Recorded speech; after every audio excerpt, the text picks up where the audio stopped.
A Michigan teacher suffered brain injury from an electrical shock at the Luxor in November 2023. Months later, bedbug bites hospitalized guests in the parking lot. Now lawsuits reveal how corporate ownership splits turned Vegas's iconic pyramid into a maintenance disaster. Here's how the money actually moves. In April 2022, VICI Properties acquired the Luxor's real estate as part of a $17 billion deal that made VICI the largest private owner of casino property in America. VICI owns the land and the building. MGM Resorts operates the hotel and casino under a triple net lease, a structure where MGM pays rent to VICI, but also covers property taxes, insurance, and maintenance. This arrangement is called an asset-light strategy, and it works brilliantly for MGM's balance sheet. The company shed billions in real estate liability while keeping operational control. For VICI, it's equally attractive steady rent payments with minimal operational responsibility. But here's the structural problem. VICI has no incentive to upgrade a property it doesn't operate, and MGM has no long-term ownership stake that would justify major capital investment in a building it merely rents. Both entities benefit financially. Neither carries the full weight of consequence when infrastructure fails. The split creates what industry observers call a maintenance accountability gap. When David Van Horn's lamp electrocuted him, who was responsible?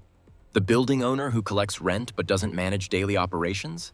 The operator who manages guest experience but doesn't own the wiring? Van Horn's lawsuit names MGM, claiming they knew or should have known about the dangerous condition. MGM hasn't commented publicly. VICI isn't named in the suit because they're just the landlord. This structure, where ownership and operations split, means that systemic infrastructure problems become someone else's problem until they become a lawsuit. By then, the damage is done. Van Horn now experiences memory loss, speech impediments, dizziness, and hearing problems that forced him out of teaching 4 years before pension eligibility. The lamp that should have been replaced during routine maintenance instead cost a man his livelihood. The bedbug lawsuits tell the same story from a different angle. 3 guests filed complaints after stays between June and July 2024.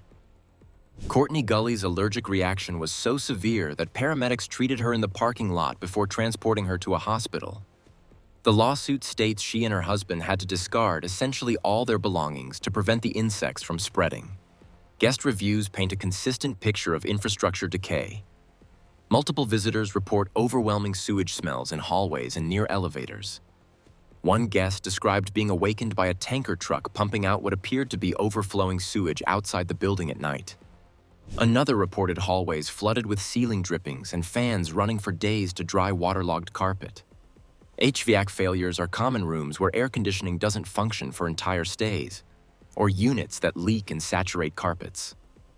One review documented 8 days of compounding problems.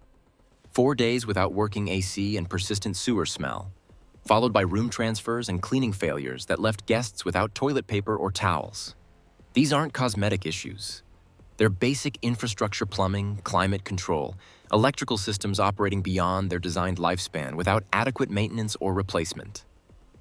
The problems didn't start recently.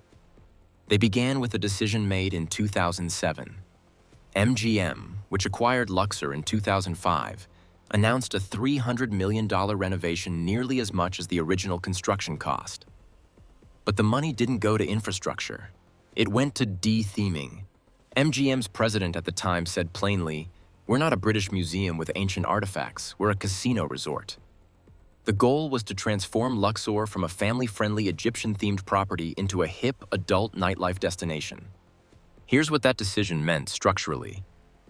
The Luxor opened in 1993 with infrastructure designed for that era's standards and usage patterns. By 2007, those systems were 14 years old. Rather than invest in replacing aging mechanical systems, MGM chose to spend $300 million on aesthetic changes that would attract a different demographic willing to spend more money. That strategy worked initially. Occupancy rates improved, operating profit rose. But infrastructure doesn't care about rebranding. Electrical systems age, plumbing corrodes, HVAC units fail. The pyramid's unique design creates additional challenges. Former Luxor employees describe the building as difficult to maintain. Slanted walls make window cleaning challenging. The foundation has settling issues. Plumbing configurations are complex, and the air conditioning system never worked properly from the start. These aren't problems that cosmetic renovations solve. They require sustained capital investment in unsexy, invisible systems that guests only notice when they fail. Then came the ownership split in 2022. VICI Properties acquired the real estate. MGM kept operations. Under a triple net lease, MGM is technically responsible for maintenance. But maintenance of what, and to what standard? The lease agreement isn't public, so the specific obligations remain unclear. What's clear is the result: a property where major infrastructure repairs require negotiation between a landlord focused on rent collection and an operator focused on quarterly profits.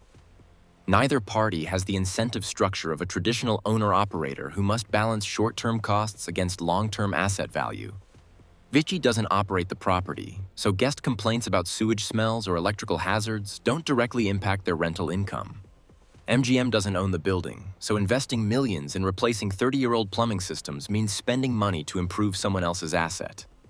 Both companies are publicly traded and answerable to shareholders who expect profit maximization, not proactive infrastructure investment. The consequences compound. When electrical systems fail, guests get shocked. When HVAC breaks down, rooms become uninhabitable. When plumbing deteriorates, sewage smells permeate hallways. When bedbug infestations occur, the response is reactive rather than preventive. Move the guest, offer minimal compensation. Hope the problem doesn't spread. Each incident individually might seem manageable.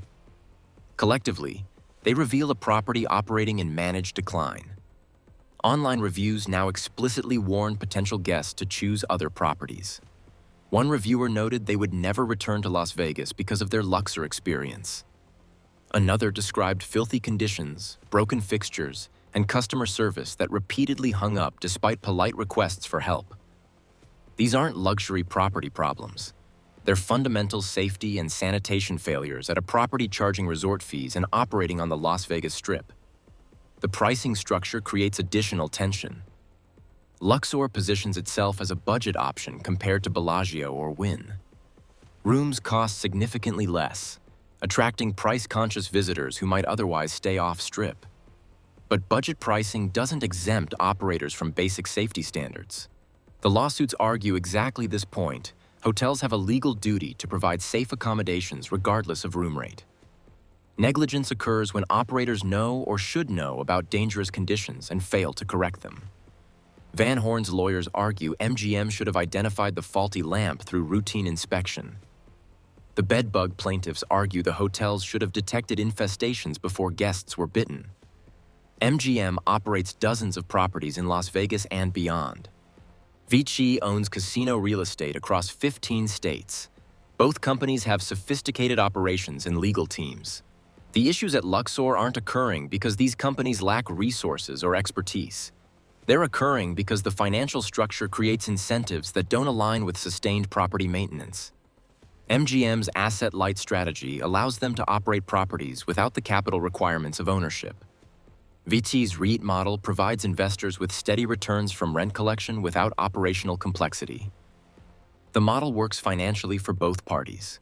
It works less well for guests who assume that staying at an MGM-operated property on the Las Vegas Strip means certain baseline standards of safety and maintenance. The broader pattern extends beyond Luxor. As casino companies have adopted REIT structures and asset-light strategies across Las Vegas, ownership and operations have increasingly split. VICI now controls over 600 acres on the Strip, including MGM Grand, Mandalay Bay, and Venetian. The Luxor's pyramid design makes it instantly recognizable from anywhere in Las Vegas. The sky beam shooting from its apex is visible from space. But recognizability doesn't equal maintenance. Inside that iconic structure, systems installed 30 years ago continue aging without comprehensive replacement. Guest rooms that received cosmetic updates in 2021 still rely on plumbing, electrical, and HVAC infrastructure from earlier decades. The casino floor might look refreshed, but the mechanical systems supporting it continue deteriorating. Former employees describe the building as a money pit expensive to maintain, prone to problems, structurally complex. The question is whether anyone with decision-making authority considers that description a priority worth addressing or simply a cost to be managed until the next lawsuit arrives. When guests book a room at Luxor today, they're entering a property where ownership structure has separated financial benefit from operational consequence. VICI collects rent. MGM collects revenue. Guests face the gap between those arrangements when infrastructure fails. The lawsuits will eventually settle or go to trial. Van Horn will seek compensation for a career ended by a faulty lamp. The bedbug victims will pursue damages for medical expenses and property loss. New guests will continue booking rooms, attracted by lower prices and the pyramid's iconic status.